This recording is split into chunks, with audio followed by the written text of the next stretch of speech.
started. Right, okay, thank you. This is quite a very kind of difficult subject for me in many ways, because it's a place that I inhabit all day, every day, and it's true, I have been in an art school for a long, long time, both as a student and working. So I'm going to try and take us through a kind of a relatively brusque analysis of what the art school does or did, and what it does now, and what it might do in the future, in a way to lay down some sort of context for the other speakers, who I'm sure will have very strong opinions, both for and against, and I hope that some of those ideas kind of resonate with all of you, and you can take them away and think about them deeply after you've listened to them talk. So I'm going to talk about what is the art school. But really, in order to do that, I thought what I should do is talk about what I think was the art school. Just out of interest, how many people in the room went to art school? Okay, so perhaps I didn't ought to have talked about the history of the art school, because it's kind of in the room now. But I'm going to give you my perspective on that in a few words.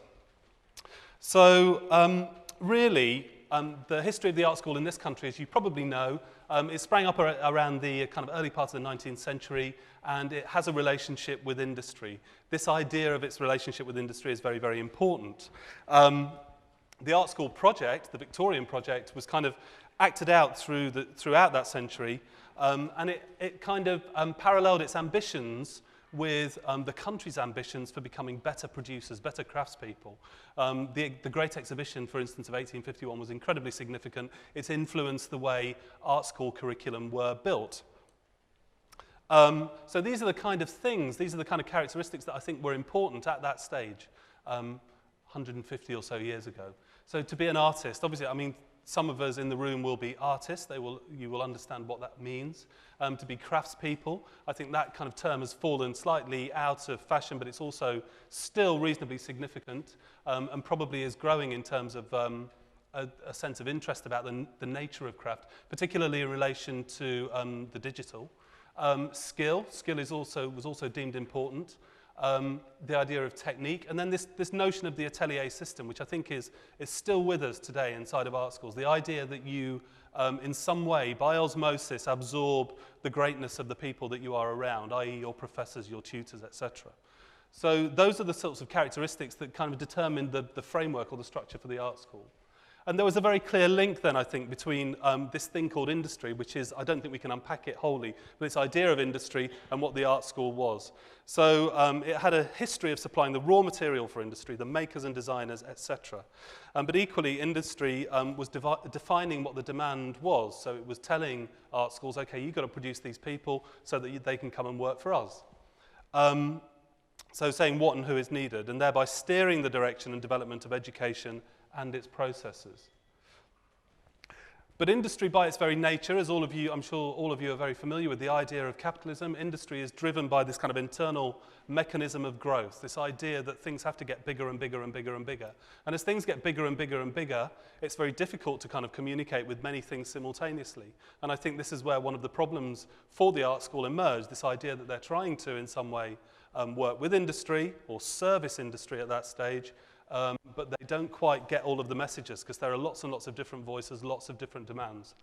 So the messages become complex, the demand starts to kind of morph and mutate, and it gets very, very complicated. And that's starting to happen really towards the end of the 19th century and into the beginning of the 20th century. So in a way, this is my kind of symbol for communication, the wobbly arrow. I've had a lot of fun with Illustrator over the past few nights. The communication gets very, very kind of fudgy. I'll have to go very quickly. And so the next stage for art schools development is this. It's rebellion. It's kind of saying, no, I don't want to do this anymore. I'm going to be an artist or I'm going to be a designer, but I don't really want to engage with the outside world to the extent that I did before, and I certainly don't want to be a puppet. And I don't want to be kind of fueling the kind of wheels of industry. And that's part of the history of the 20th century. And so all of a sudden we get this kind of split, this schism. We get art school as it exists, and as we kind of romantically kind of remember it, this idea that it's a kind of reactionary, rebellious place, and we get industry that's kind of it's back against the wall, not quite understanding how it's going to have this relationship here, but so the kind of communication is formed in a very different way. These are the characteristics that I think determine an understanding, a romantic notion of what the art school is: rebellion, reaction, outsiderness, independence, and autonomy.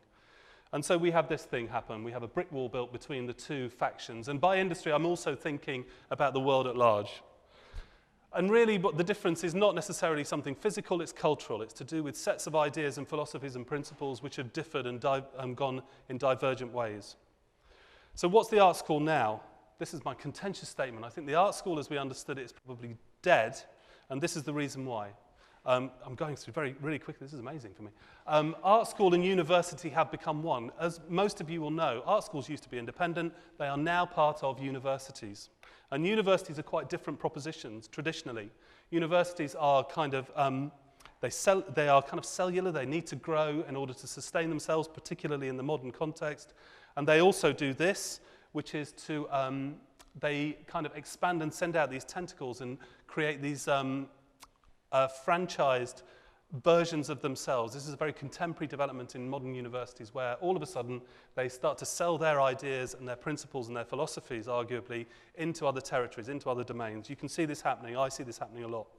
So these notions, these original characteristics, we could think they're being compromised or destroyed. So all of that goes away because all of a sudden you're inside of a big corporate structure.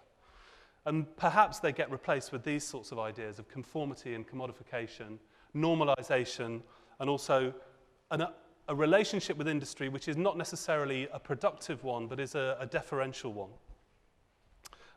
We can't argue about this, which is good for me, because I'm saying things which I'm sure people have very strong opinions about.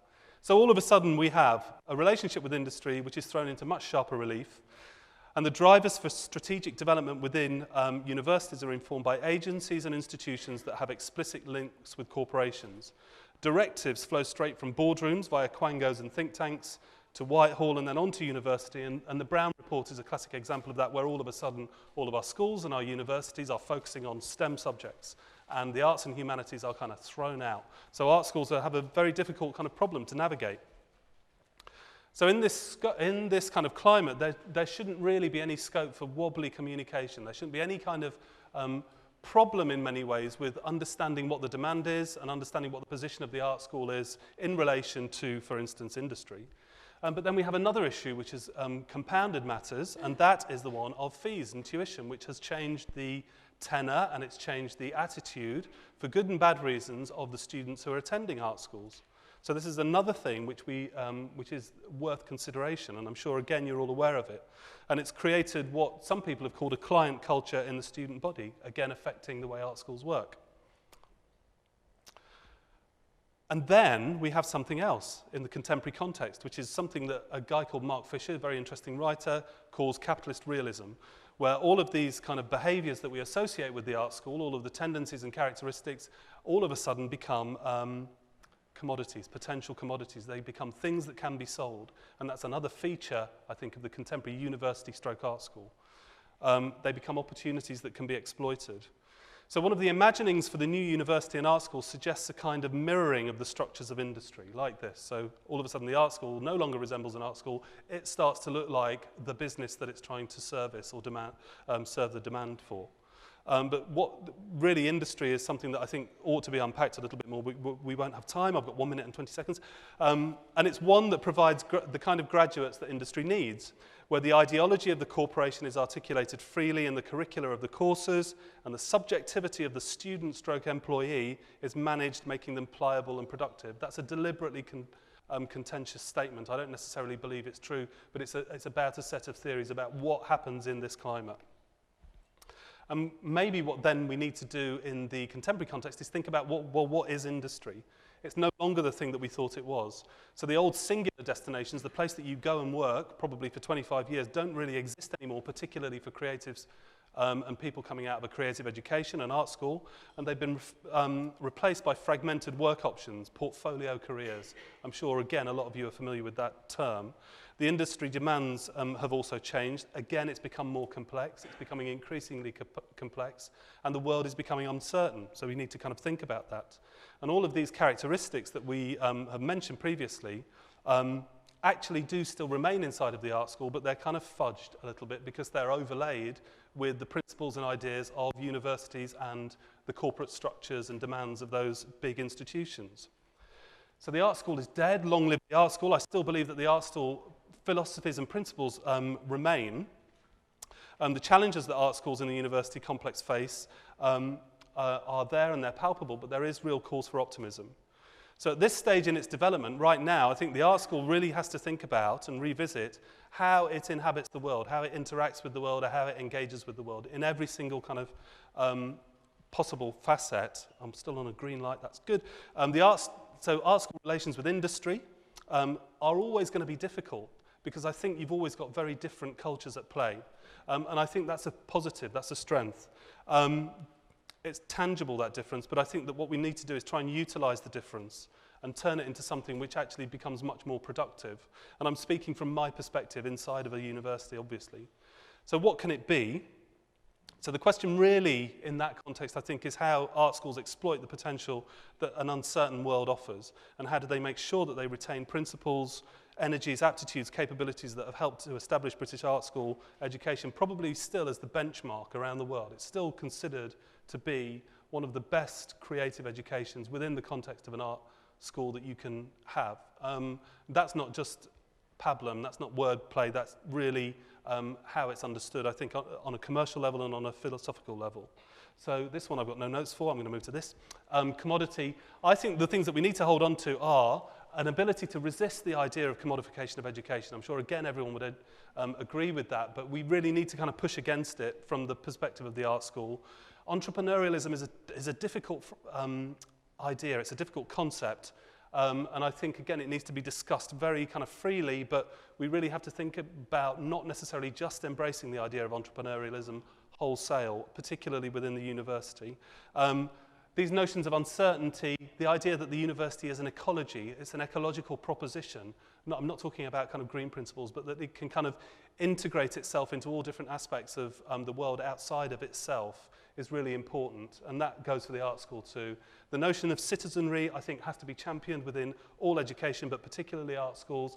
The idea of a humanist education, I believe in. Agency, I think that's what art schools breed, people who are able to actually go out into the world, take control of situations, be leaders in their fields. I think, you only have to look at what's happened inside of the square mile, and particularly with the many digital agencies that have arisen over the past 10 years to know that agency is a really key factor and a key kind of aspect of art school education. So in the end, what's art school? It's an idea, it's a set of ideas, it's a set of principles, it's a very kind of positive, I think, oh, that's a rubbish thing to say. I'm just going to say thank you. It's all over. Thanks.